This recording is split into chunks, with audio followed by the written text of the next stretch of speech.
All right. Hello, everyone, and welcome to today's presentation. My name is Ashley Rumschlag. I'm the CEO and president of domesticshelters.org and Teresa's Fund. I'm joined today by Rachel Myers, our digital services specialist, and Hannah Craig, our VP of content. Hannah and Rachel will be monitoring the chat and Q&A throughout the presentation.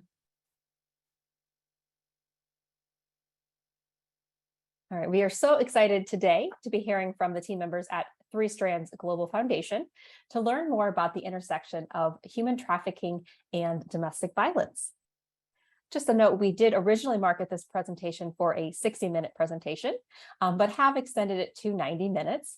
If you're unable to stay the full 90 minutes, not to worry. We are recording this presentation and we'll share the video within the next week. So just a few housekeeping items before we get started. All right, just a reminder that live closed captioning is available for this presentation. If you're not seeing the closed captionings or you want to turn those off, you just look down to the menu bar, click the more and show subtitles or turn them off in that area. And just a reminder that we'll also provide a transcript of this presentation within 1 week. Next, just some reminders that this is a Zoom webinar, so your camera is turned off, your mic is turned off, and that we ask that you have any questions, please put those in the Q&A box. That way we can share those with the presenters.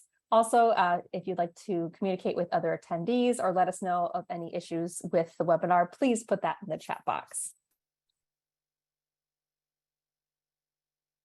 And then again, we will send out a certificate of attendance, the transcript, as I mentioned, a recording of the webinar, and any additional resources shared by the presenters within 1 week of the presentation. If you are a call-in listener, so if you're using only your phone to listen, you're not seeing any of the video on your computer, excuse me, we do not have your email address as an attendee, so please email us at info@domesticshelters.org. That way we can add you to the distribution list. But if you're watching on your computer right now, or even on your Zoom app in your phone, we do have your email address. And then just a reminder, very exciting things, less than a month away is the Purple Ribbon Awards. Big day, really. It starts off with the Inspire webinar. That's going to be on Wednesday, September 21st. And what that's going to be, it's new for 2022. Last year, we just did a celebration to honor all of the winners. This year, we're going to expand it to include a webinar.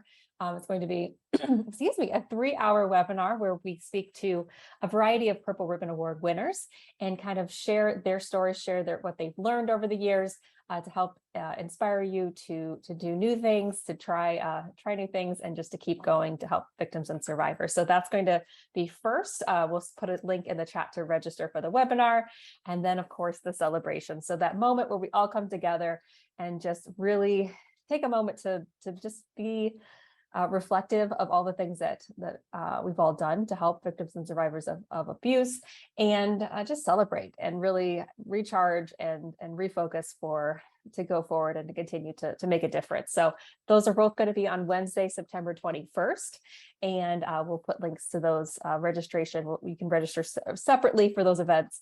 That'll be in the chat. And then one last thing before I turn it over to our presenters. If anyone's going to be attending the conference in St. Louis, please look for me. I will be there. Myself and Hannah will be there. And we are just so excited to meet face-to-face so many of you that we've had the privilege of sharing resources and information with over these many, many years. So don't be shy, go up and say hi, and I'll be looking for you all as well.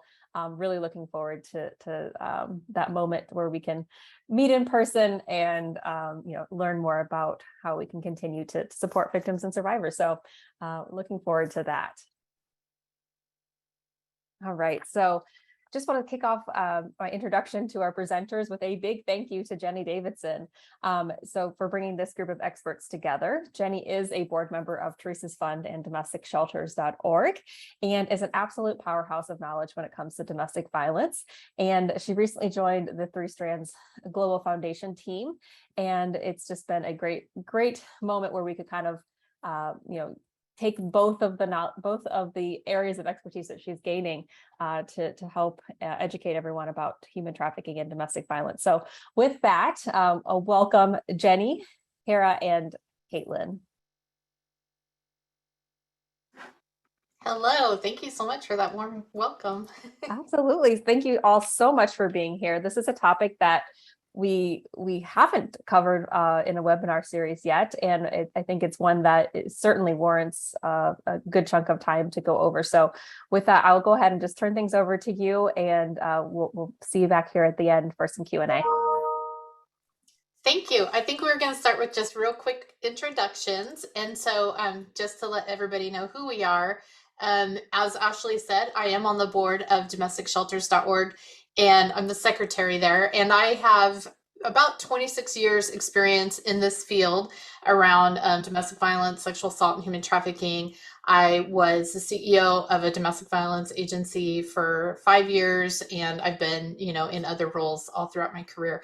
So about 6-7 months ago, I joined Three Strands Global, and I'm loving it. And we're doing wonderful, wonderful things over here around the human trafficking side of things. So I'm really looking forward to sharing what we're doing with all of you. And we were nervous. We were talking about this is going to be a lot of people, but I'm seeing a lot of you are from places I've lived. So I just feel like you're our neighbors, and we're just having a little conversation with you. So welcome, and I'm super excited to talk with you all today. Awesome. Thanks, Jenny. Hello, everyone. Thank you for being here. My name is Kaitlyn DiCicco. I'm the Director of Social Service Programs for Three Strands Global Foundation. I've been in the social work, mental health field for over 10 years, and I've been specifically doing anti-trafficking work for 5 years. With Three Strands Global Foundation, I help oversee our Employ Plus Empower program, which is a direct services program for survivors of human trafficking, as well as individuals who are at risk of exploitation. We cover 7 counties throughout Northern California. And I also oversee a service provider training program that trains service providers, case managers, navigators on how to work with individuals who have experienced exploitation. And that's actually implemented throughout the state of Texas. So that's a little bit about me, and I'll pass it on to Hira. Hi, everyone. Thank you for being here as well. My name is Hira Zahir. I am the Employ Plus Empower Program Manager for the San Francisco Bay Area region of Three Strands Global Foundation. I actually have been doing anti-trafficking work since I was a kid. I myself went through DV and trafficking, and since then have been just focused on that in my entire life. So that's over like 15 years now. And I have a background in trafficking law. So there's that. And I've been in this role for over a year, working with individuals of domestic violence and human trafficking, and absolutely love it and hope to keep going forward with it.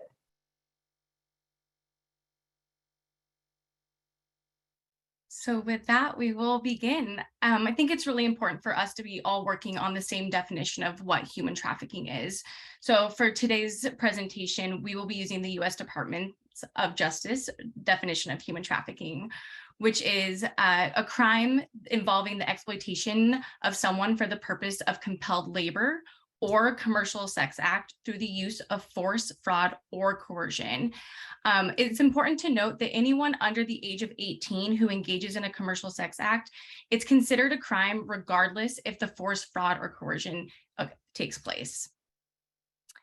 So we have a poll question just before we continue to dive into things.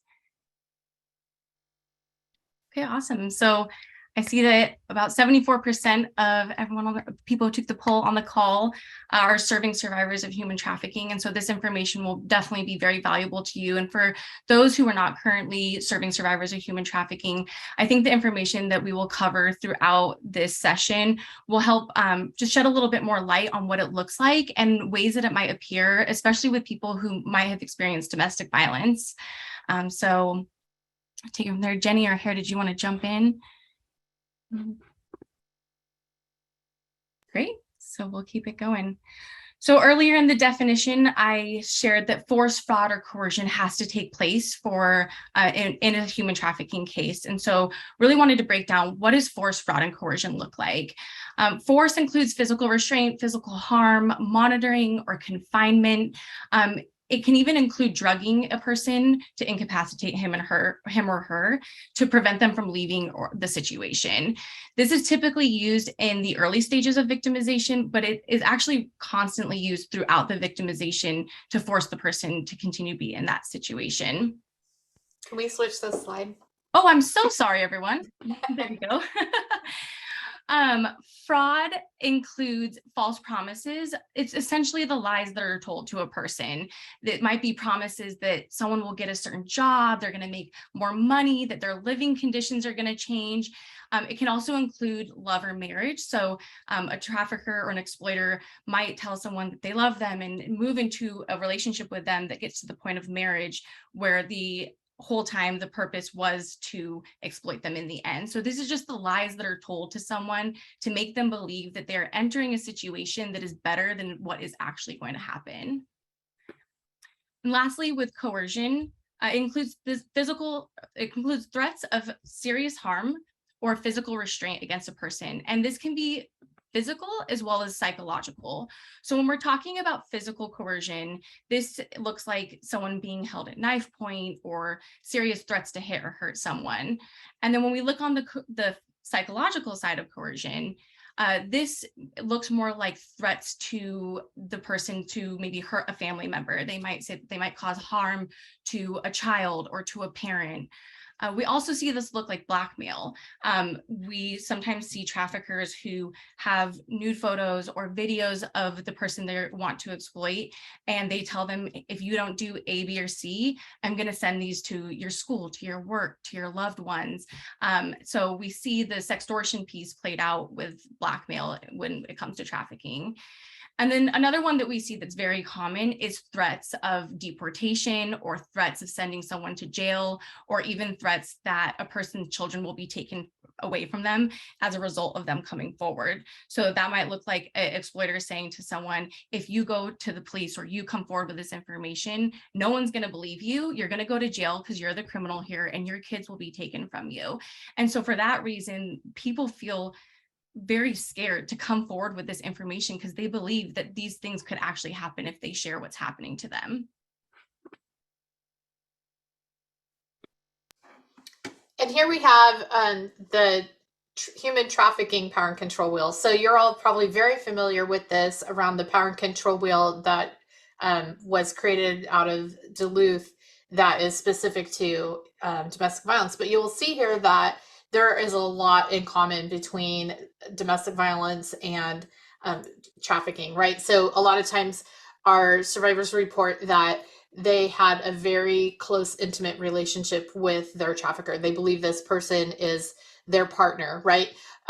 Frequently, we also see like other family members, or there's other dynamics we're going to discuss later.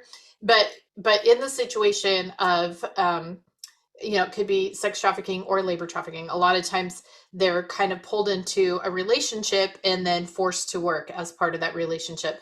And emotional abuse, they're being humiliated in front of people, they're being isolated. A lot of times their documents are kept from them, so they don't have the opportunity to leave if they want to leave. Sexual abuse, obviously in the sex trafficking side of things, but also we see that in labor trafficking as well. And so all of these, I'm not going to read it out loud. You'll get it in your slides, and I would encourage you to each read those things, and you'll see, wow, this is a lot more similar to domestic violence than I really realized. And something that we discovered in our domestic violence agency that I used to work at was that a lot of times folks would come to us and say they were a victim of domestic violence. And then after we have further conversations, like a week later, or a month later, they open up more, they trust us, and they start to talk about, well, one of the things was I had to work. I wasn't allowed to even take a day off, and I was working 16 hours a day. And anything I needed medication. That was not something I was allowed to have any money for, even though I was working all of these hours. Or we may see like I'm a criminal because I agreed to have sex with people for money because my husband said that if I didn't, then he was going to keep the kids from me. So they feel like they can't get help because they feel like they're a criminal. They don't realize they're actually the victim of the crime in that situation.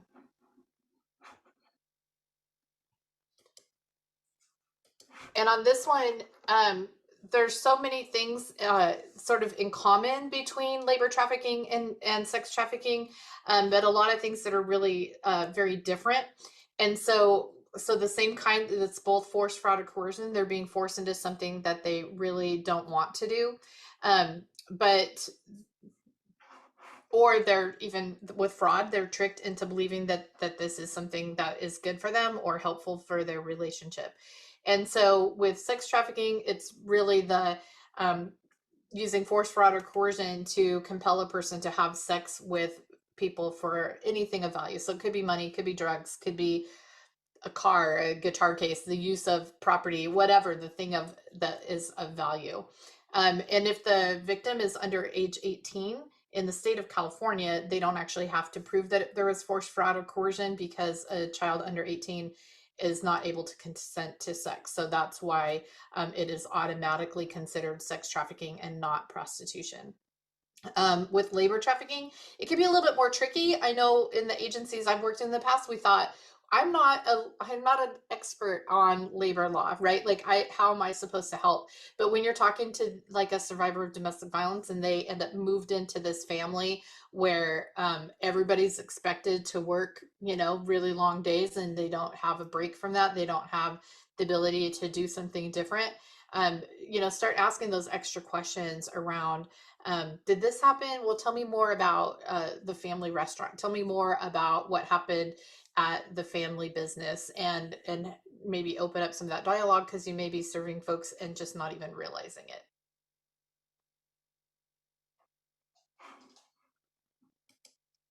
Now we have another poll question.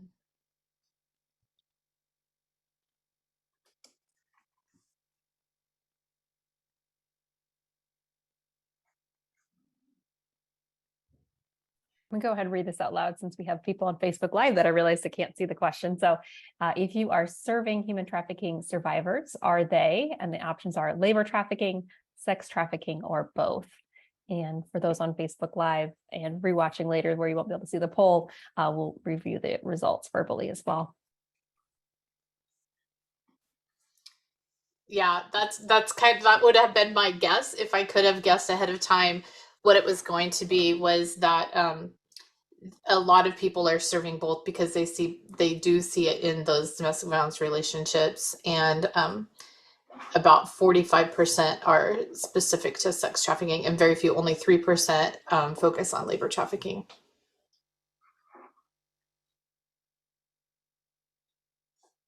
All right. So what you guys are looking at is called a heat map. This is the human trafficking heat map, and it is all the calls that are made to the National Human Trafficking Hotline. So this comes from Polaris. They're the ones that run that National Trafficking Hotline. These are all the calls that are made. This is different than what the statistics really are, which are usually with law enforcement. So what has been reported or what is being actually tried as a crime. So many times those numbers are skewed because there are less individuals, as you guys know, with victims of domestic violence and sexual assault, they're not going to go and report as well right away because of that fear. So one other piece is that always question the statistics. And I was going to say, like, based on your poll, you guys already know you may be serving individuals that are victims of human trafficking. And it has to do with, you may find that some of your domestic violence and sexual assault victims are not disclosing that they are going through trafficking, because a lot of times they themselves do not know that they are experiencing it. I bring that up because, I myself have gone through it, didn't realize what trafficking was at the time as a kid. And as I learned, I was like, oh, and, it could be very triggering to talk about as well. So there is that piece that I want to throw into it. And you guys can see there's all these different statistics also listed right there. And I want to mention that it is a public health issue that impacts communities everywhere. A lot of times people think human trafficking only happens to individuals that are coming into this country. It happens to US citizens. I was born in this country. I was born in San Francisco, and can definitely say there is a large number of individuals that are actually from this country experiencing it within their own communities here. And if you look at that map, it's all over the place. And I can guarantee you that's not just immigrants, that is definitely happening here as well. But yeah, those stats also, they're probably more, it's probably more than 5.5 victims for every 1,000 people that are being trafficked. Just want to put that out there. Thanks, Hira. So let's talk about what makes a person vulnerable. On this chart here, you see that there are various needs that everyone has a need to meet: love, acceptance, shelter, money to survive. So although no one's immune from potential exploitation, certain circumstances or life experiences may increase vulnerabilities, and as a result, increase the risk of exploitation. So I think what's helpful to kind of talk about these vulnerabilities and what they can look like is actually giving an example of a client that we've served.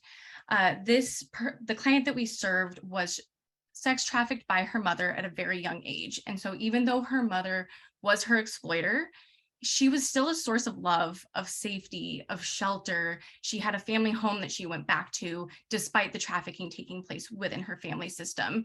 After a few years, she was actually removed from her mother's care and placed in the foster care system because of the exploitation that was taking place. And so during her teen years, she was bouncing from foster home to foster home, from group home to group home.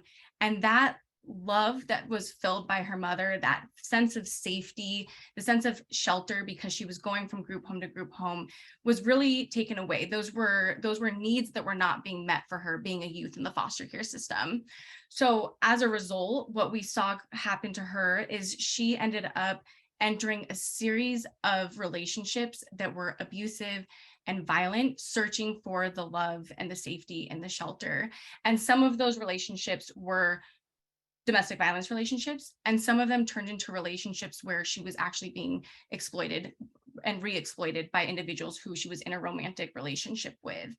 I think this is a good example of showing that even being a survivor of domestic violence or a survivor of human trafficking in your life can actually put you at greater risk for facing domestic violence situations or unhealthy relationships later on in your life. So one does not have to occur first for the other one to occur in the other person's life. Both contribute to being risk factors and life circumstances that put a person at risk of domestic violence or human trafficking. So following up with that, here are a list of some of the risk factors. There's a bunch that may not actually be listed on this. And if you're looking at it, what Kaitlyn had just mentioned with one of our client stories with there's the unsafe relationship aspect due to unhealthy patterns of what you may have experienced as a child and not having a stable home. We've seen that with a lot of clients, individuals that might also attribute to poor self-esteem. Individuals with disabilities are actually 5 to 10 times more likely to be victims of sex and labor trafficking, higher with the sex trafficking piece, but anyone that's coming from a background of maybe even a military status, or that they are coming from the background of being incarcerated or in juvenile hall. One thing that's not listed on here is culture, languages, and coming from that background of you are coming from one culture at home, and then you're exposed to another one outside of the house. So if you're a firstborn American here, so you're first generation, and you're getting exposed to the culture back, that your parents have, and it might be what we call like a shame-based culture versus American culture, which is guilt-based. So when you go outside the house, what you're getting exposed to in school and from your friends and everyone else, there is that downside of like all of the cultures meshing, and then you not knowing where you belong, and then not having that idea of, well, I don't know where I belong, and I feel like this outsider, and then looking for love in the wrong places puts you at a higher risk of and looking for that acceptance can put you at a higher risk of labor trafficking and sex trafficking, as well as being a victim of domestic violence and sexual assault. And I'm actually speaking from my own personal experience as well. English was not my first language. I grew up with multiple languages prior to that as a child. And when I started going to school, I also grew up on military bases internationally, learned all these different languages, and then coming back to the country here and growing up and spending half my life here and learning English to the capacity everyone else does, I was still seen as an other. And so I looked for, you know, there was a lot of risk factors for me that were put in place already. So I just want to throw that, there, that there is that marginalization when you start throwing race, culture, disabilities, sexual identities, what your background may have been with jobs, if you were in the military, if you've been incarcerated, if you're coming from a low income background. And as you add those layers of marginalization, it just adds more risk factors into it.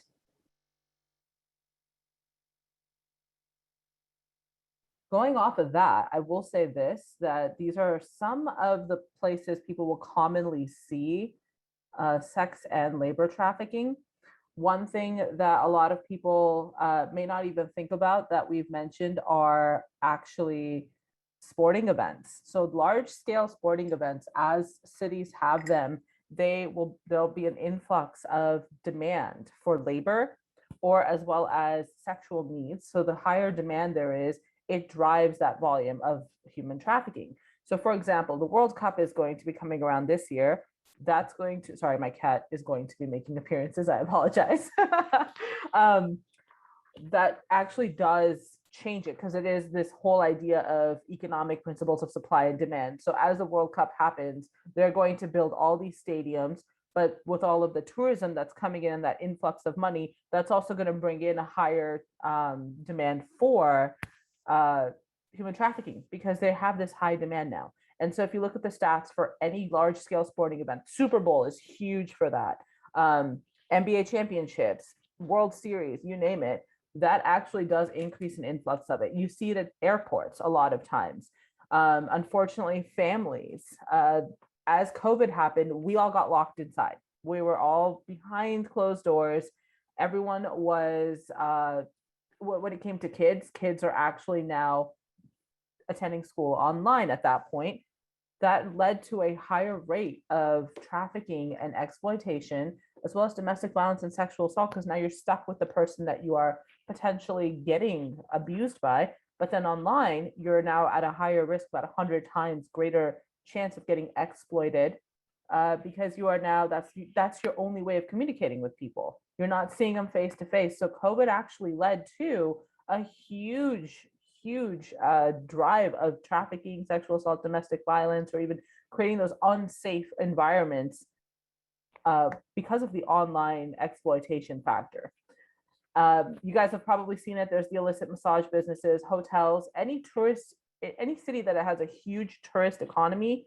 I'm going to talk about San Francisco real quick. San Francisco's whole history is unfortunately, like, from its founding as an American city onwards, has always been human trafficking. Even prior to, you have the gold rush era, 2 gold rush eras that happened that all led to a lot of trafficking, and it's been there, but it's just something that's not really identified and it's seen as part of the city. But you have all of that, and you had that happening all over the Bay Area, and it wasn't just sex trafficking, it was labor trafficking. You had women and children working in factories 23 hours a day, 7 days a week, in Oakland, making bags, like literally sewing bags of jute grain for wheat, which was the second gold rush of California. So completely side note, but also ties into this, is it led to a huge melting pot of different cultures, but also tourism is one of the highest grossing industries in San Francisco. And I know, like, I'm applying this to other big cities that have tourist industries. There's going to be a lot of trafficking happening there too. Time for another poll question. The question is, for those of you who cannot see it, do you currently screen for human trafficking for every intake you complete? And the answers are yes, no, or only when suspected for human trafficking victimization. The second question is, if you are screening, does every staff member use the same tool? And the answers are yes or no.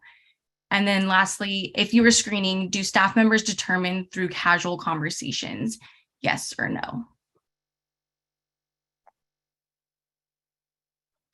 Okay, so the results are for, do you currently screen for human trafficking for every intake you complete? 30% said yes, 27% said no, and 42% said only when suspected for human trafficking. The second result is, if you were screening, does every staff member use the same tool? 58% said yes, and 42% said no. And last question, if you were screening, do staff members determine through casual conversation? And 75% said yes, and 25% said no. I think this is definitely very, it's complicated. It works differently depending on what your agency does and the services they provide. Sometimes using a screening tool is going to help really hone in and identify if that person has been exploited.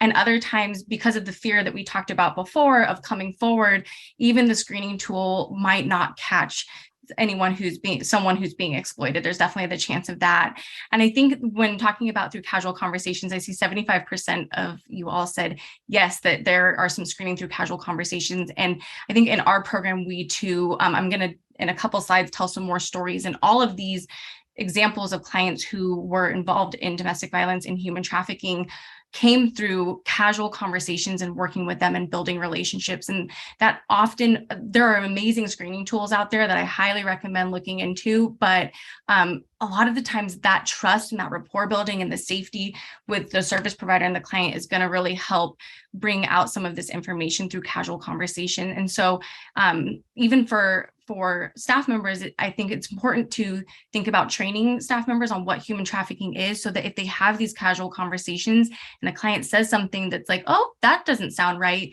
we can then kind of start to identify, oh, maybe this person is a survivor or has been exploited in some way. So thank you all for sharing.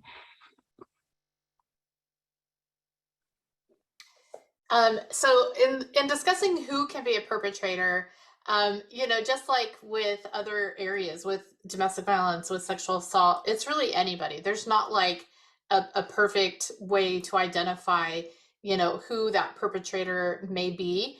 And I think when we try to too narrowly define it, then we may miss out on a lot of screening that would point that out. And so it can be peers. And in that one, you really want to even, and romantic partners, like thinking about whether they're adults or teenagers, right? Like by being aware that can be a really strong tie there. Family members, strangers, acquaintances. And just the same as in domestic violence and sexual assault, what we see is they really do usually know the perpetrator. We're not seeing a lot of times when like a panel van is pulling up to a yard and scooping up kids or adults, or somebody followed them around Walmart to try and kidnap them. That's not really what we see. It's what we see on social media, and it might not really be the truth. What we see is they know their perpetrator. They've met them. They've had conversations with them. A lot of times they're meeting them online, through dating apps or through social media, or frequently it is family members and romantic partners. And so we'll talk more about that in the next couple of slides. So with romantic partners, those numbers have skyrocketed over the last few years, going from 22% in 2019 to 27% in 2020. And then when you're looking specifically at the 2020 sex and labor trafficking, 39% were recruited via an intimate partner or a marriage proposal. And so we're seeing a lot of that, a lot of people who are, this is my partner, this is my, I'm in a committed relationship, and in order to please them, I need to do this thing for them. And then in 2020, we saw a 47% increase on like family members. So that would be other than a partner, is that, it's a parent, it's an aunt or uncle, it's a grandparent, it's a sibling. We're seeing a huge rise in this. And a lot of that is, happening around because of COVID and people trying to force family members into this. And so that's been a really, really difficult trend we're seeing, and it's painful because we think like these are the people in their lives who are there to protect them, to keep them safe, to nurture, to love, and that level of like closeness and connection can also make it really hard to help that survivor realize that they're a victim of a crime and that they deserve a life of self-determination. They deserve to live a life of freedom. They deserve to have people in their lives who they can love and trust, who are looking out for their best interests. And they may be really blinded to that. And so it can be really hard to help them. And those are the folks who you're going to see coming to you and saying, you know, they want the abuse to stop, but they still love this person. You know, they still love their parent. It's my mom, you know, I just don't want to do this thing. And so that's super, super hard. And we're, you know, in the trenches all the time working with folks and just trying to make sure that they understand that they deserve a life of peace and support and encouragement, right? So and I have seen a lot of people asking if we can recommend a screening tool. I know the only one I've really worked with is the West Coast model. I think it's like CSE-IT. You can Google that. I think that it's evidence-based and a good tool, but I don't know. I would look it up and evaluate the different tools that exist and find the one that works best for the group that you're working with. So in the programs that we have that are direct service programs, we actually have a number of individuals who enter our program who identify as, I'm a survivor of domestic violence. I'm not a survivor of human trafficking at all. And as I mentioned earlier, we serve individuals who are also at risk of exploitation, and we count domestic violence as a risk factor that puts someone at higher risk of exploitation. So often we're seeing people come into our program who they are just identifying as survivors of domestic violence. And with that, and through the casual conversation that I mentioned earlier, we've actually discovered that many of our clients actually have been exploited in their romantic relationships and actually are also survivors of human trafficking. And we really see this in this recruitment and control piece. So again, I mentioned earlier, I was going to give some examples of what this looks like in some of the clients that we've served. And so one of the clients that we served, she met her romantic partner when she was a teenager. She was living in a group home, and he showed up every day when she came home from school, told her how beautiful she was, gave her gifts, gave her money, told her he would take care of her, that he would be her family. So going back to the vulnerabilities and needs, like living in a group home as a teenager, someone giving you attention, gifts, money, and saying that I'll take care of you, those are all needs that weren't probably necessarily being met by her at that time.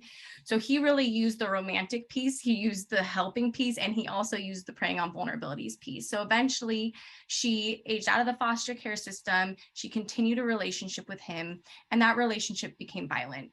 And for a period of time, it was strictly a domestic violence relationship, a violent relationship. And over time, one day he approached her and he said, we aren't going to be able to pay the rent this month, and we need to do something about it, because if we don't pay the rent, we're going to be evicted, we'll be homeless, we'll be back out on the streets.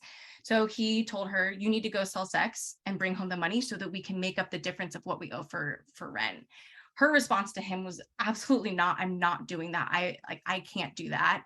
And his response to her was saying things to her like, but if you loved us, you would do this for us.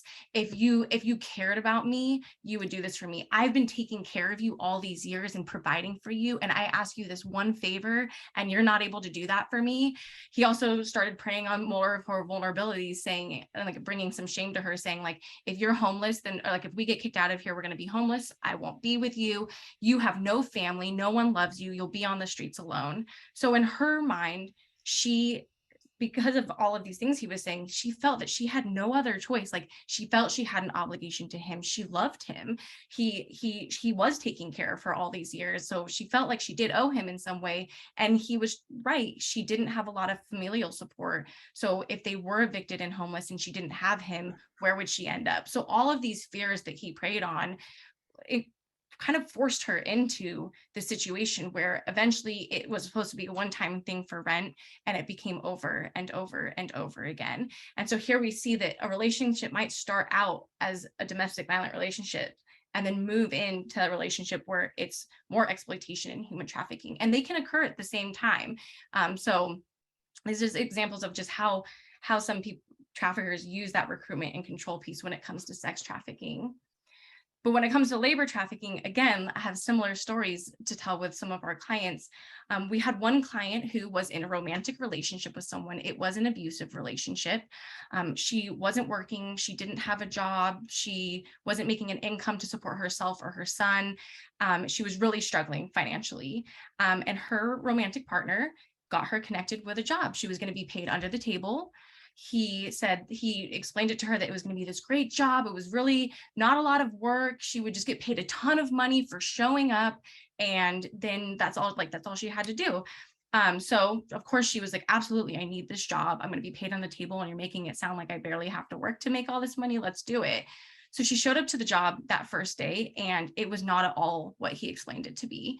It was hard manual labor, unsafe working conditions. She wasn't given breaks. And on top of that, they paid her a fraction of what he told her that she was going to get paid by going to this job. So she came home that night and she told him, I'm not going back there. That is not the job for me. Like it was horrible. And in response, he became violent. And then he also threatened to harm her son if she didn't continue to go back to that job. So in fear for her own safety and her son's safety, she continued to go back to the job day in and day out, meanwhile staying in this abusive relationship. And eventually over time, he did take financial control. He started making her give him all of the money that she made, what little money that she made from this job. She had to give it to him.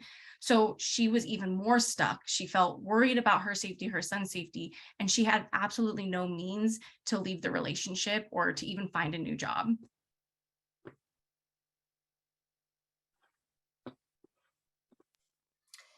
So we do see a lot of barriers to identification.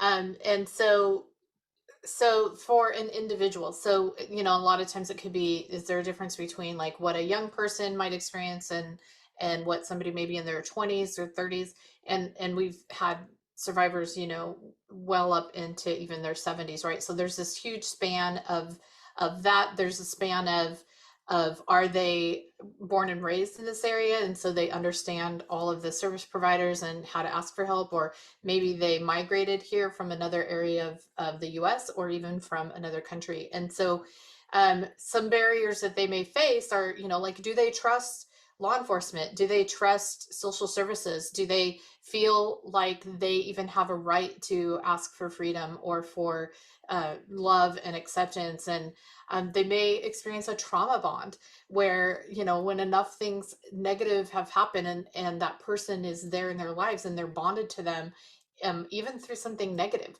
And so we may see a lot of things like that. They may feel like they're complicit in an illegal act. They may feel like they're partially to blame for whatever situation may have happened. And so they may even feel like really a lot of shame, and they don't even want to tell you.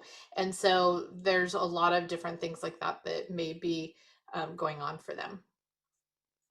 And then when we look at other barriers that are provider related, right? So people may not know what question to ask, how do I even know what's going on with this person? And they may even be faced with, here's a person who seems oppositional, right? Like they're arguing with me. I'm trying to help them, but they're not answering my questions. I don't know if they're being truthful. Well, you know what? A lot of people have hurt them, people who they love and trust. And so trusting you is hard. Trusting you is the hardest thing they've probably ever done, probably harder than the abuse that happened to them. And so being able to open up to you and say, hey, you know what? I know I'm here for domestic violence, but I also need you to know all this other stuff happened as well. And, it may even come up in therapy where they're working with their therapist and it's just sort of bubbling up, and you can see maybe there's something that they're not opening up about. And so just be trustworthy. Do the things you say you're going to do. Show up for the appointments you say you're going to show up for. If you tell them that you can help them with the situation, make sure that you can, and don't promise things that you cannot fulfill, because that's going to break down that trust. And the second that happens, they're going to stop opening up. So those kinds of things, understand, like a lack of understanding, and they have an abuser who in their lives, just like domestic violence, has convinced them that they're the bad guy, has convinced them that nobody cares, has convinced them that law enforcement would just take their kids away or hurt them in some other way. So they believe that they cannot access help. And so I would just say to each and every one of you, believe them, trust them, and be a person they can trust.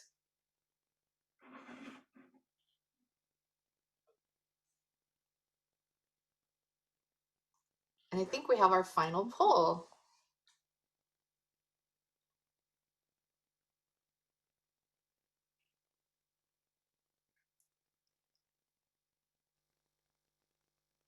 So I'm curious, after immediate safety needs are met, what do your clients generally need most? And you can pick more than one. So education, employment, parenting classes, substance treatment, maybe something else.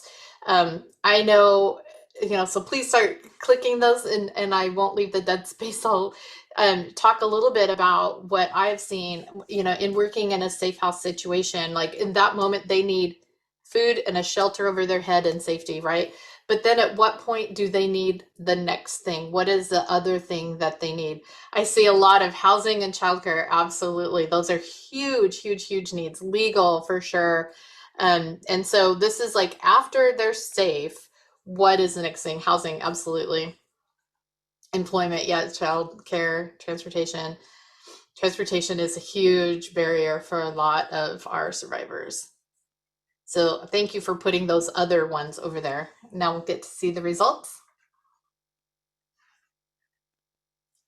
Yep, yep, absolutely. So I think the other is what we're seeing in the chat. So many amazing things. Yep. And we see 29% they need education. Like sometimes they didn't even get a GED or a high school diploma, much less an education that might get them to the next one, employment that can actually support them and their families. Parenting classes is, 18%.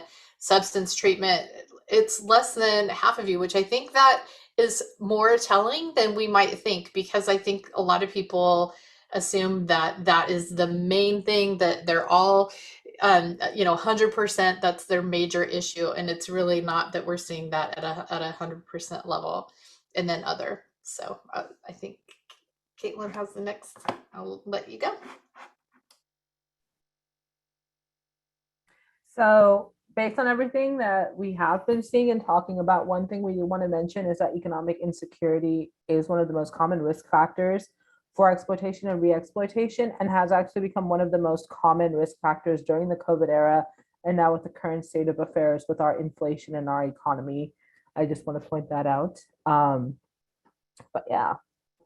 And this leads us to our Employ Plus Empower program. So based on the poll, you guys mentioned that education and employment are huge.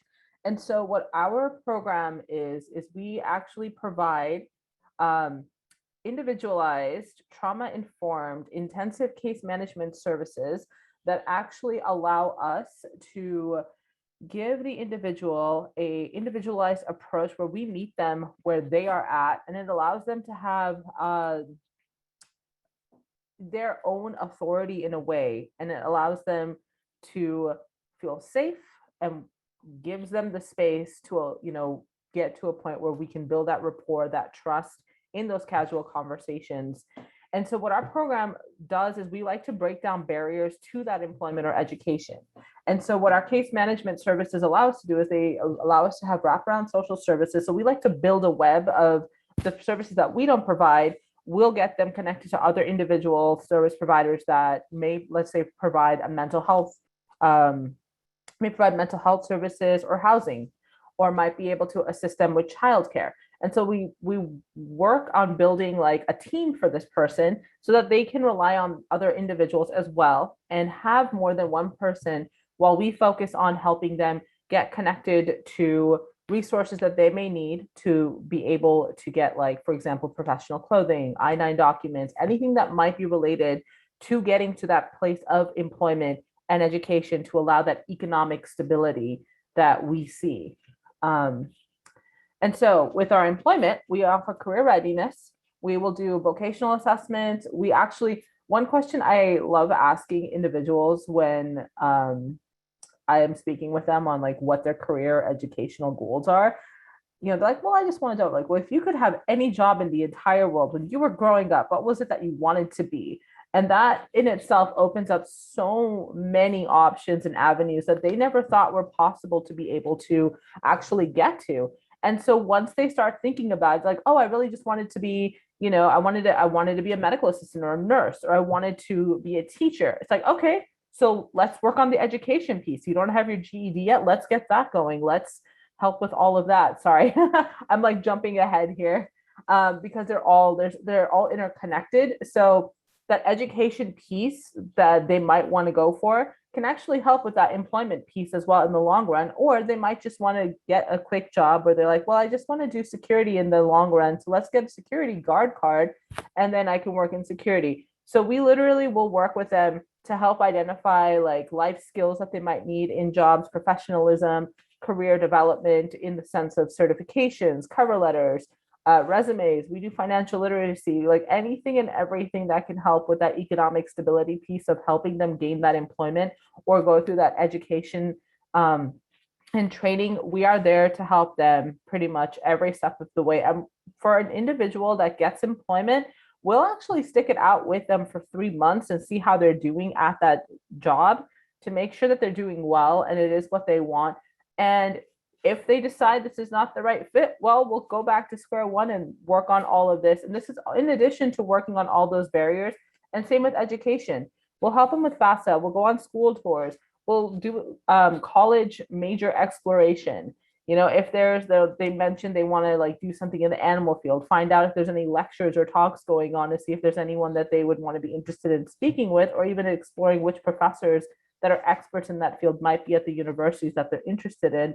Like there's so many factors, and it is a very individualized, because I could have one client that's like, I want to do school and I want to go here and I want to go, into digital marketing. I could have another person telling me, well, I just want to do phlebotomy, so it's knowing how all those working pieces work, but also making sure that wherever they want to go, they're happy at, and they can actually do what they want to do and have that support they need to be successful. And for individuals that are like the education pathway is what they choose, we stick with them for 2 school semesters. So, and to see that they're successful and support them along the way.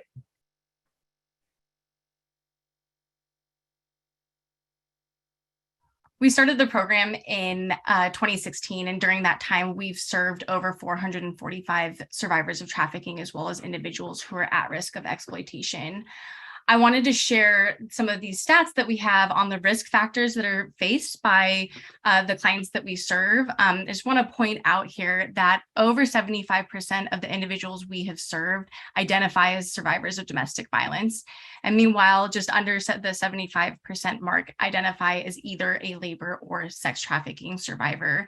And so again, there's just with this, it's inevitable that there is an intersection, that domestic violence takes place for people who have experienced labor trafficking or sex trafficking. One does not necessarily cause the other, but definitely raises the risks that the other might occur.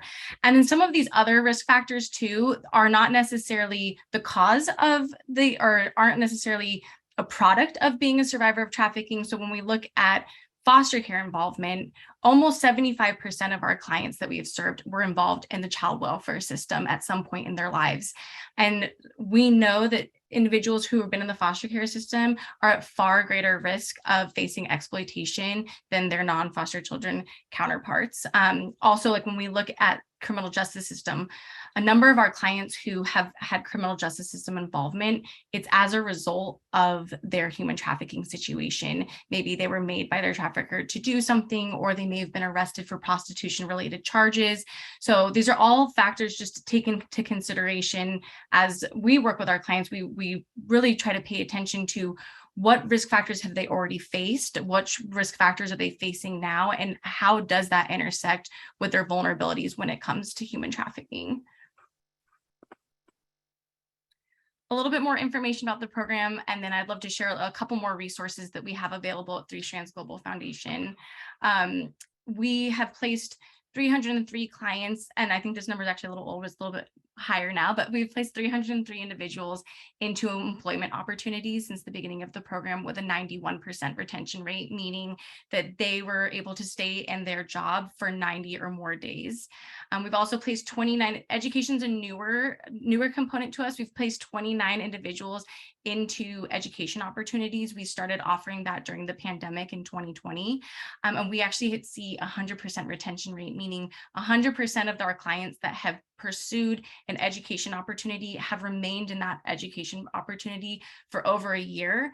Many of the education pathways that they're on are actually less than year-long positions, but we have had, I think, 4 clients now go to 4-year universities. We see a lot of vocational training programs. So we've actually been able to see a number of our clients graduate from these education programs, and then we've been able to help place them into jobs once they get through these education programs, which is really exciting. Again, so as far as wages earned in 2021 alone, while our clients were in our program, they earned $454,000 for a little over $454,000 in wages. And we only track that for the first 90 days of employment. So that means I think last year we placed about 65 people into employment. Those 65 people in the first 90 days of employment were able to make over $450,000. So some of the other programs that we offer at Three Strands Global Foundation that, just so everyone knows, we didn't touch on this in the beginning, but we are a national and international organization. We are in Canada and Australia, but we're throughout the United States. And Protect is actually the program that Three Strands was founded on. And really all of our work is influenced by the idea of prevention. With Protect, it is an age-appropriate curriculum that is incorporated into the classroom setting. It's K through 12, and it focuses on prevention education related to human trafficking. But in the younger ages, we really focus a lot on safe relationships, how to trust your inner voice, who's a trusted person, who can you go to if you have something that you need to tell something to, and then all the way up into the high school levels where we really focus more on the anti-trafficking piece of things. This program is currently throughout the state of California. We're throughout Utah, Texas, Michigan. We've been in Georgia. I know we've done some trainings in Ohio. So if anyone is interested, we also do trainings for service providers.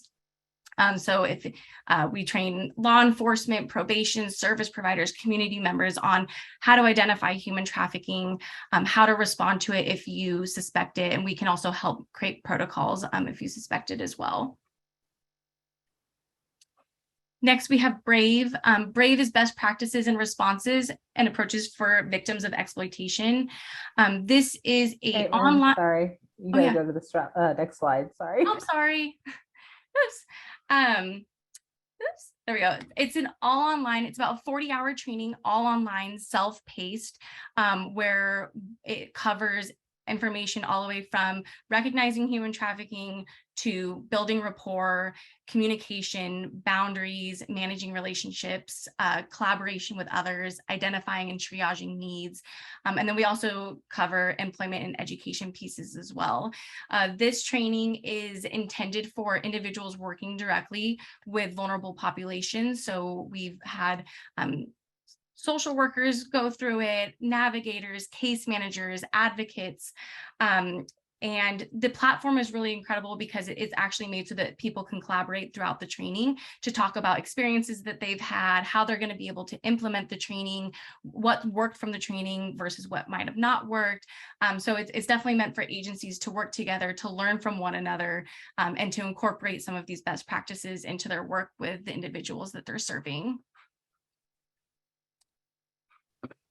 And then lastly, we have TRUE, which is trauma response and understanding for employers. So in the Employ Plus Empower program that Hira described, we collaborate and partner with a number of employers in the regions that we are serving.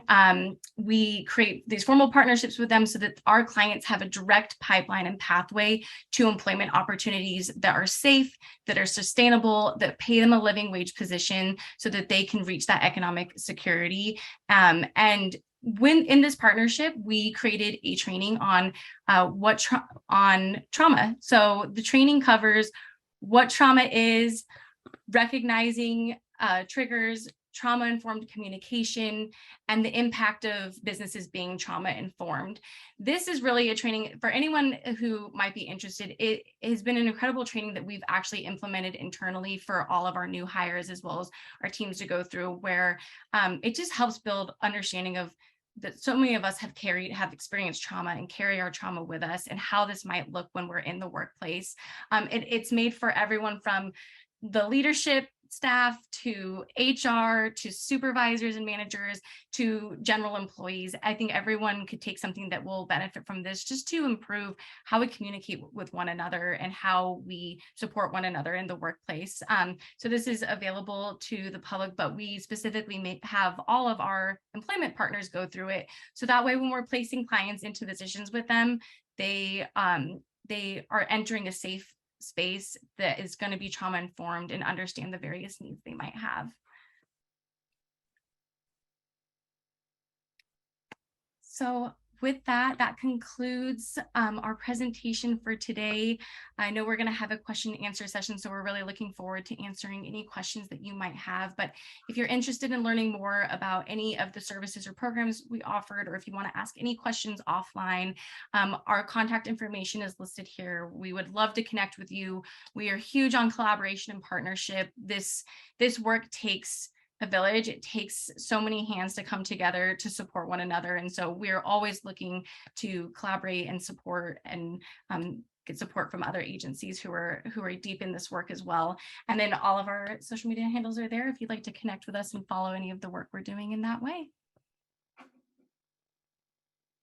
Ladies, thank you so much. This has been really, really valuable information. We do have a lot of questions coming in, so I'll go ahead and we'll get through the lists, and we have about a little bit less than 27 minutes, so we should be able to really have a great discussion and question and answer session. So the first question, and really I think that's something that's on a lot of people's mind, the programs that you shared, the work that you're doing, wanting to better understand, can domestic violence programs that are on the call today, can they refer people to this program? Or, okay, yeah, can you tell them a little bit more about how they would go about doing that to help the people that they serve? Yes, so for our Employ Plus Empower program, everyone is absolutely welcome to refer. We are currently only in the greater Sacramento, San Francisco Bay Area region. So if you're a service provider in those regions, if you want to reach out, I can pull up our information again. If you'd like to reach out to me directly, I can send you a referral form, and we can talk about what referring looks like. If you are outside of those areas, unfortunately, we're not there, so we won't be accepting referrals, but I would love to talk about how we can support in establishing employment or education programs in your existing organizations. Or, I mean, we're a growing agency, so we would love to enter some new regions if someone's interested in that. Also, Brave is an option, that training. So if we aren't in the region, but you want to know more about workforce development and education practices when working with clients, we can definitely talk about giving you access to that training component. And as far as Protect goes, again, you could reach out to, I think, all three of us. I'll share my screen again. If you're interested in training for your organization or want to learn more about the K-12 curriculum, we're throughout the country, so there's no restrictions on that. Got it. So basically the Protect, Brave, and True are all kind of prepackaged trainings that are ready to go and deploy anywhere in the world, really. Yes. Yeah, Awesome. and something with the True training, I would even suggest that is a great training for you to have with your own staff, and especially people who are supervising other people, because I know that in any of our agencies, people are triggered pretty often because they're hearing really difficult stories, and so the True program is to help employers understand how to develop a workplace that responds well to trauma. And so people a lot of our coworkers have experienced some sort of trauma in the past, and can be triggered at work. And so how can we best support them? So for all of you, or places where you are referring clients frequently for jobs, those situations, let them know about our True program, because those jobs as well can get that education. The True one is pretty quick. I think it's like half an hour, right? So they can get a lot of information in just half an hour. It's very engaging. The Brave one is a longer training because it's really meant to go in deep. And so I don't remember, Kaitlyn's at about 40 hours, a little more than that. Like, yeah, it's a little over 40 hours, and it's covered in different ways. There's videos, there's interactive activities, there's articles and research to read, there's graphics, experiences from other people. So it's fun that the training is not just kind of like sitting for hours at a time and having words read to you or something. It's definitely made to be interactive and a little bit more engaging. And I see a lot of people are asking if this is on our website. Protect is on our website. True is on our website. And some community training information is on our website. Right now, to get more information about Brave, you would need to email Kaitlyn, is your best connection there. It'll probably be on our website very soon, but it's not there yet. And we have another training called Tate that is specific to people in the telecom industry. And so feel free, if you know any of those folks, to refer them. That one is also on our website. And something Kaitlyn, I don't think she mentioned because she never toots her own horn, but she recently created this new program that we're going to be launching, and it's just phenomenal, where not only are they helping these survivors get into educational places and spaces and to be able to get the kind of job that they're really interested in, but in that specific program, they're also paying for childcare, they're paying for the transportation, they're paying them a living wage to go to school. So they're not trying to balance a job and school and childcare and transportation and try to get an education and then just get overwhelmed and say, I can't do any of this. This is harder. I'm going to go back. Right. So being able to really empower them to not have all those extra strains on them. So that's a phenomenal new thing that is starting soon. And I'm so proud of our team and the great things that they're doing. Yeah, that really is life-saving. Yeah. Real quick, one of the questions I would have is, what are the costs associated with these? Are there costs tied different for each program, or are these all, how does that work? The Employ Plus Empower is free to all clients. And then the remaining Brave, there is a cost associated. True, there it's typically a cost associated, and then Protect is hard to say because we do have our Protect curriculum was actually approved through OTIP, the Office of Trafficking in Persons, and we were able to bring it out to multiple states with the support of the Department of Health and Human Services. So in some regions the cost is completely covered because of those grants. In other regions that might not be possible, but we definitely work with agencies. We know that, we're working in nonprofit space. Our budgets are restricted. And so we're always happy to kind of have a conversation and figure out what we might be able to do to support so that your team can get it. So yeah, I would reach out specifically if you have questions about the specific program costs. Yeah, fantastic. Thank you. So the next question on our list is, you had mentioned the military as a vulnerability for trafficking. Can someone elaborate on that? I can elaborate on that because a lot of times what ends up happening is when you are in the military and you come out of it, you've spent your life in a certain style, and then when you come back to reintegrate yourself into like normal civil society, there could be a lot of factors there that are making it very hard for you to reintegrate because of some of the experiences you may have gone through. The other aspect that you can throw into it is a lot of times with if you are a individual that's participated in the military, you might have acquired a disability or may have a disability. And so having that disability puts you at another vulnerable risk factor for being potentially exploited. And then there's actually a pretty large population of individuals that have been in the military that unfortunately do experience housing instability and housing insecurity. So that is something. Reason I bring that up myself is I actually personally experienced, my mom's a veteran, and I used to work with a lot of veterans that disclosed similar stories to what we're hearing with a lot of individuals that are going through domestic violence and sexual assault. A lot of them are actually victims of DV themselves, as well as sexual assault. So it's really fascinating to see that. And there's been actually a lot of research showing that there is a lot of intersectionality between domestic violence, sexual assault, human trafficking, and individuals that have participated in the military, and a lot of research that's coming out with that, not just the self-disclosed stories from veterans and military. That's why I mentioned it. So I apologize that there was no explanation given when I mentioned it. No, that's really helpful to understand. Thanks for going in more depth there. Anything else to add, Kaitlyn or Jenny, on that topic? Okay, I didn't think so. So the next question is, do you have any recommendations for how to best advocate for trafficking survivor clients when working with the FBI's tracking agents or other law enforcement? Law enforcement can be very intimidating. They can be, and it is hard when we're also working with survivors who have been really trained to not trust law enforcement. And so I think something that can be really helpful is, before it even gets to the point of that law enforcement officer speaking with that survivor, make sure that your agency is really working closely and like training law enforcement in understanding the trauma. And, you know, go out to lunch with I don't know if it's the same in your area. In my area, we kind of know the few who are most likely to interact with these folks.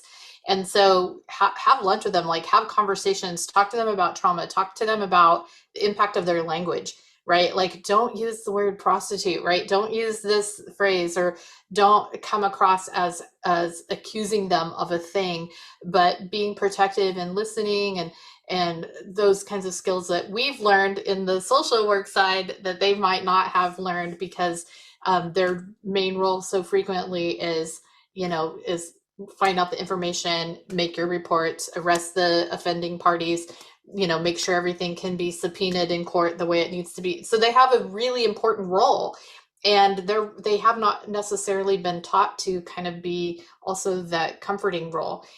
Build a partnership where they're going to let you come along for the investigation conversations with the survivors.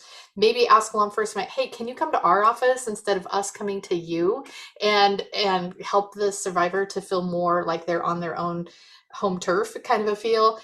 Give them like a fidget spinner, or something to hold in their hands, a teddy bear, whatever the thing is that can help them, coffee, or for me it would be iced tea. But do the thing that they need to feel comforted, and build that relationship with law enforcement where they can get to understand that. It's really important.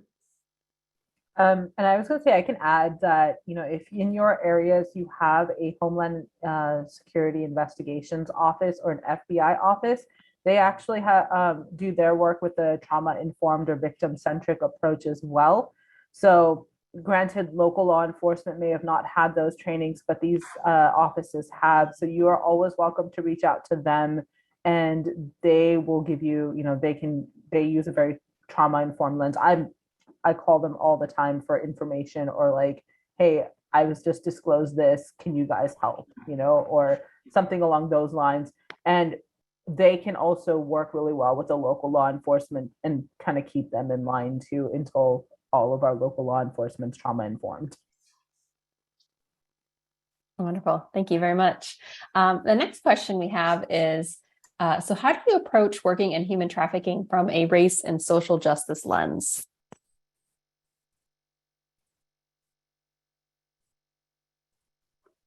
Sorry, so I feel like we could have a whole different presentation on the intersections of race and social justice. But I think we, as we're working with our clients, everything we do is through that lens of, when we're talking just about the social justice system, so many of our clients that we served who are survivors of human trafficking are actually seen as criminals. And we've even seen that with our minor clients. The minor client I talked about earlier, who was trafficked by her mother, she was arrested, I think, over 8 times when she was a minor for prostitution. There are now laws in some states that prevent that from happening, but we have to keep in mind about like the interactions that our clients have had with law enforcement, and how the justice system has actually put them at greater risk of being exploited. We actually talked to like probation officers or like our local jails too, about like, what time are you releasing? If they are arrested for prostitution, what time are you releasing them? Do we make sure they have a ride home? Like, there are things to think about. So I think we approach as I mean, so I'm just speaking about social justice or the criminal justice system right now. I think just we're constantly keeping in mind what their interactions have been like, how the criminal justice system may have hurt or harmed them in some ways and put them at more risk of exploitation. And I think in that piece, with that lens, we work a lot with law enforcement locally, just to make sure that we're all on the same page as we're providing services. And then the race lens is actually something that Hira and Jenny and I were just talking about earlier today. And we had a whole staff meeting talking about how our cultural identities and our upbringings and our ethnicities have impacted the way that not only we see the world, but how trafficking is intersected with our cultures. I don't want to call you out here, but I feel like you've had some great examples of how that's impacted you. And so I think it's something that needs to be noticed, because even when we are looking at our program statistics and like who we've served, our demographics are primarily minority populations who are marginalized communities who are not getting the resources that they need. And so we need to think about how this is where we come the prevention piece coming in of like, how do we prevent this from happening in these communities, so that we don't see that there's just like this crazy arch of individuals who are from marginalized populations experiencing this trafficking. So I don't know if anyone on my team wants to add to that too. There's so much to say on it that I'm like, I don't know what to say. Can we have another hour? About Yeah, another huge thing to consider with that is I'm going to have that moment where I think of an amazing thought and then it goes away, a little train wreck of my train of thought. I'm going to let Hira go and then I'm going to come back. Did you have something here? I can definitely bring in that cultural awareness and taking into account someone's upbringing, what their backgrounds are, how they are marginalized in the society already, and taking race into consideration is very huge because of how different areas are marginalizing different populations. And it is that idea of creating the other and not this integration of everyone as one population. And that's creating that marginalization. So we definitely take that into consideration. My own upbringing, I grew up in San Francisco half my life. The other half was overseas on military bases. And coming back was hard to reintegrate back into society. But I also had two or three different cultures in my own family life, with Mongolian, Persian, and Kashmiri or Himalayan culture. But then coming to like going outside, I'm interacting with all these different individuals of different backgrounds. Growing up in a poor, low income, like I grew up poor in San Francisco in the ghettos, and grew up in the projects myself. And it's like seeing all the different things that are going on around me, and then seeing how like you can just go across the street on the street I lived in, and you see literally on the opposite side mansions and stuff. And just taking that also into consideration and who is in there, but then the schools I'm going to and the cultures I'm like interacting with there, I had this like issue of never belonging. And, come 9/11, I came back to the States after that. My family grew up, I was raised as a Muslim. I identify as spiritual, but I was called a terrorist, So taking those experiences into consideration and seeing how it led to me also being exploited, but like my own situations of domestic violence and sexual assault, and then applying that like, okay, this happened to me based on these factors. It's probably happening to other people based on the racial experiences that they're going through, their cultures, their language barriers, all of that. And really like taking that into consideration is huge in that trauma-informed care approach that we have. And there was one thing I just want to address in the chat that I saw. I never said that police officers don't have a comforting role. They do. My godparents are SFPD and California Highway Patrol. And there's amazing police officers and law enforcement people out there.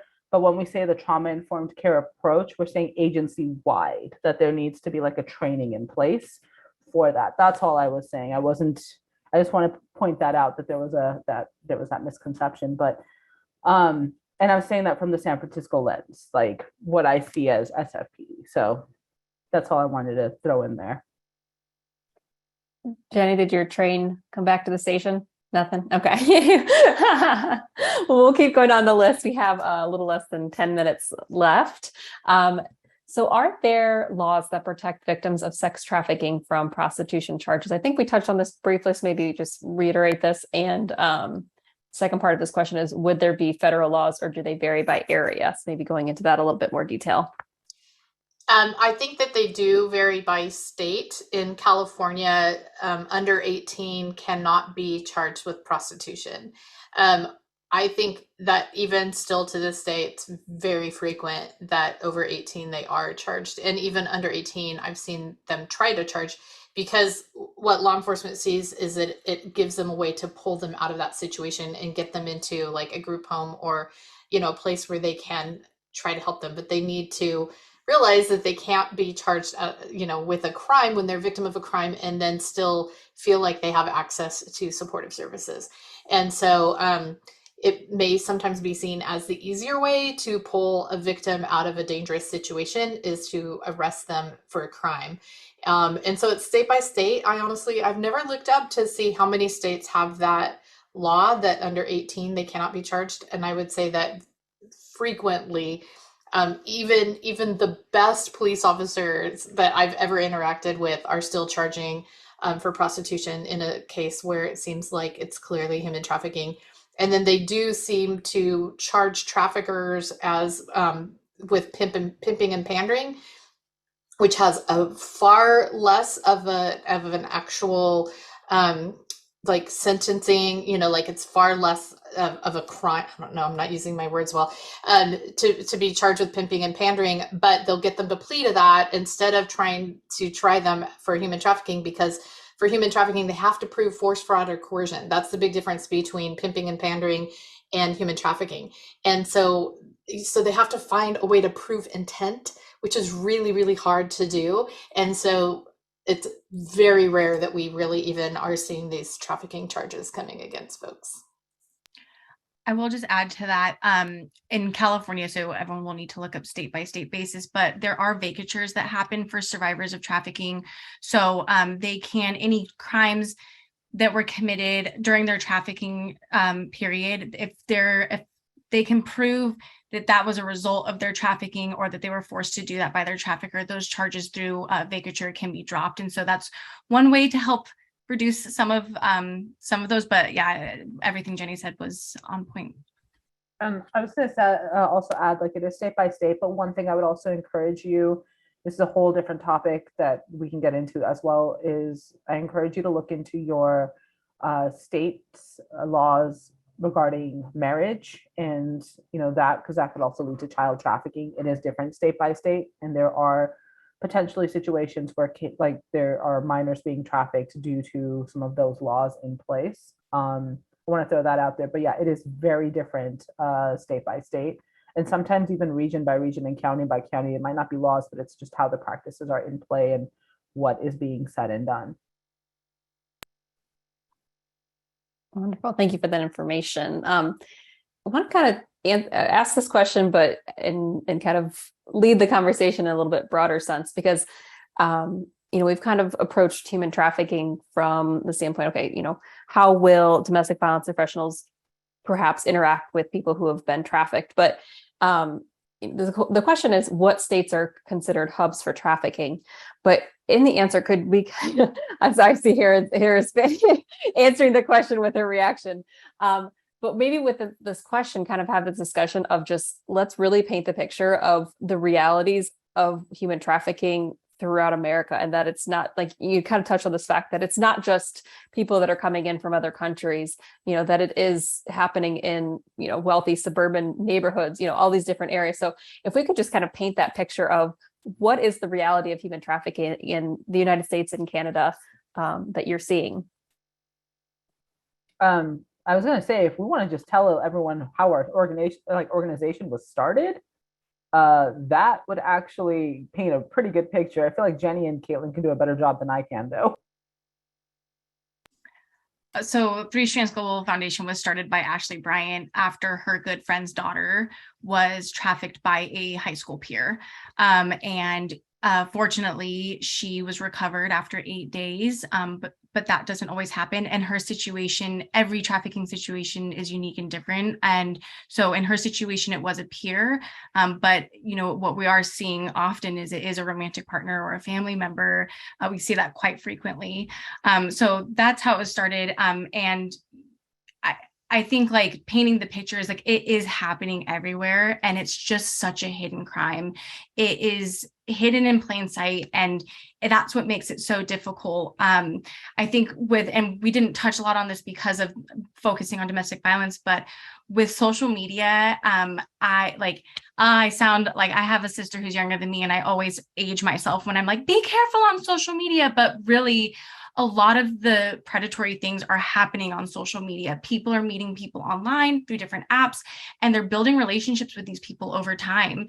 And the people end up knowing so much about the person that they're exploiting. And there's a really, I can't remember the statistic off of the top of my head, so I don't want to misspeak, but there's a high number of individuals who've been exploited by people that they've met online that they've never actually met in person. And so with that, we all have technology in our homes for the most part. So it is anywhere that there's technology, but it's also happening in our communities. It's happening in places we wouldn't expect it. And so when Hira showed you that heat map, we could see that the coastal city or the coastal states had like the largest heat map, but I feel like that takes away from the fact that those calls aren't being made from some of the other states who looked like there was no calls.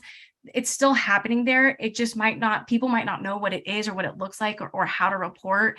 And so because I think that's what makes this so difficult is because this is such a hidden crime, because there's so much complexity in the relationships that are built with the trafficker and exploiter, that not a lot of people come forward, and it's completely it's kind of changing what the data actually is. Like it's way underreported, and we don't have any great statistics to work off of, because it also takes a lot for a person to come forward and say, like, I'm a survivor and this happened to me. There's so much shame and guilt, and there's so much fear around it. So I think like the best that we can do is to just continue to bring awareness about it and educate people, because the more that we know, the more that we can help identify and see it, the more that we'll be able to work together as a community, wherever you are, to prevent it from happening in the first place. So like, just because we haven't seen it just doesn't mean that it's not happening. It's being hidden really well. And I will add this, that usually a lot of times when you have a county or an area that's considered sleepy, where things are not being reported or they don't understand what's happening, it comes to a huge shock to a community when it is uncovered that there is actually trafficking happen. And that happens more often than people realize, all the time. And then a lot of times it doesn't matter if you're a rich, affluent community or if you are a community that is, more economically disadvantaged. It happens everywhere. Sorry, Jenny. Well, I was just going to say, I remember the thing I was going to say earlier, and it fits in well here as well, is just that traffickers are smart and they know how to find vulnerable people. And they're going to find them in a small rural area in Kentucky just as easily as they're going to find them in San Francisco, where Hira is. And so this relates with the kind of what we talked about earlier is the injustice around racial, people who are marginalized folks and stuff, that traffickers know that it's harder for them to get support, and that's who they're going to go after, right? They're going to go after people who have these vulnerabilities. They're going after these LGBTQ plus kids because they're vulnerable. They're going after foster kids because they're vulnerable, because they don't have a strong relationship with a long-term adult in their lives. They're going to test boundaries. They're going to come at people, whatever the age, and like try to stand really closely and ask them personal questions. And the people who like kind of back up and think this is weird, they're going to move on to the next person who doesn't back up. And so they have their methods, and they're going to use them against the people who they think are vulnerable. And that is true in your community. It's true in my community. It's all over the United States and internationally, for sure. I just want to add one quick thing. This is a scary thing I'm about to say, which is we have been seeing that, from stories that our clients are telling us, that recruiters in trafficking are showing up posing as individuals that may be working at, organizations where they can, like domestic violence shelters or, areas where there may have been an emergency that happened, and they're like acting as rescue workers and different things of that nature as well. So not to add the scary side to it, but we're getting more and more of that information being told to us by some of our clients as well as other service providers letting us know that this is happening. Wow. Thank you, ladies, for all this information, but specifically at the end here, just really painting that picture of what we're up against and what's really happening out there. So yeah, thank you so much for your time. It's been all very, very valuable information. But with that, we'll go ahead and conclude today's presentation. I do want to just remind real quickly that we did record this, so you'll receive the edited recording within a week, as well as a transcript, certificate of attendance, and the slides and any other resources that we chatted about today. If you are calling in, so you're just dialing in on your phone, we don't have your email, so send us a quick note at info@domesticshelters.org, and we'll make sure that you're on that distribution list. But with that, we'll go ahead and conclude today's presentation. Take care, everyone.